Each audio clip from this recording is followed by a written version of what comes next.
प्रयागराज से केरल के त्रिशूर पहुंची एक नाबालिग दलित लड़की के खुलासों ने एक बार फिर धर्मांतरण, लव जिहाद और मजहब के नाम पर होने वाली साजिश को बहस में ला दिया है।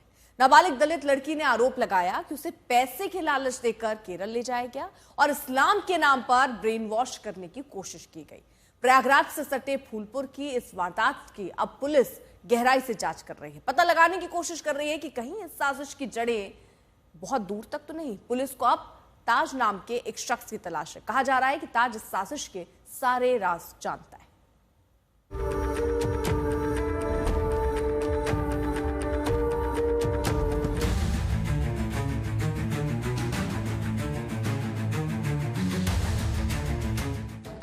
कोटेदार की बेटी के शादी में गए थे 8 तारीख को।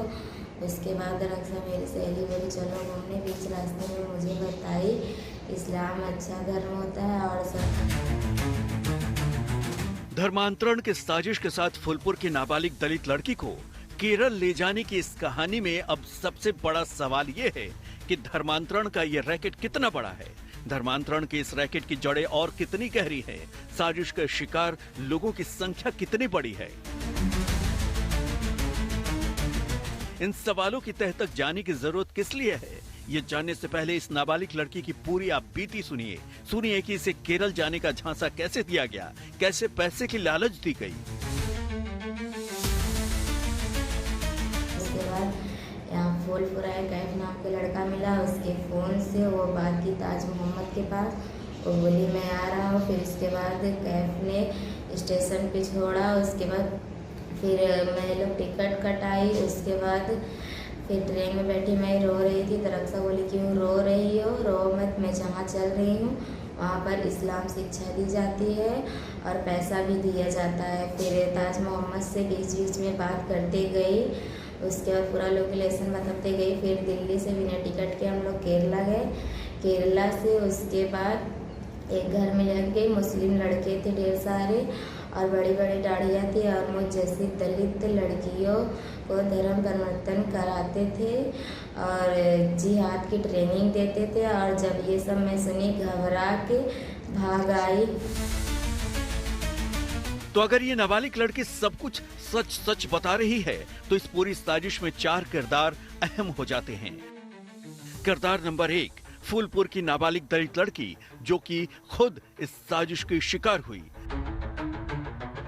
किरदार नंबर 2, आरोपी दरकशा भानु जो नाबालिग लड़की को अपने साथ केरल ले गई और जो अब पुलिस की गिरफ्त में है। किरदार नंबर 3, मोहम्मद कैफ जिसने दोनों के लिए ट्रेन का टिकट कटाया, दोनों को ट्रेन पर बिठाया। यह शख्स भी अब पुलिस की गिरफ्त में है। और किरदार नंबर 4, ताज जिससे दरकशा बानो लगातार फोन पर बात कर रही थी और जिसे इस साजिश का बड़ा चेहरा माना जा रहा है, जो अब तक फरार है। ताज मोहम्मद नाम के व्यक्ति का जो जिक्र किया है, लड़की ने बताया था कि वो केरल में रहता था और उससे दरकशा बानो लगातार संपर्क में रहती थी।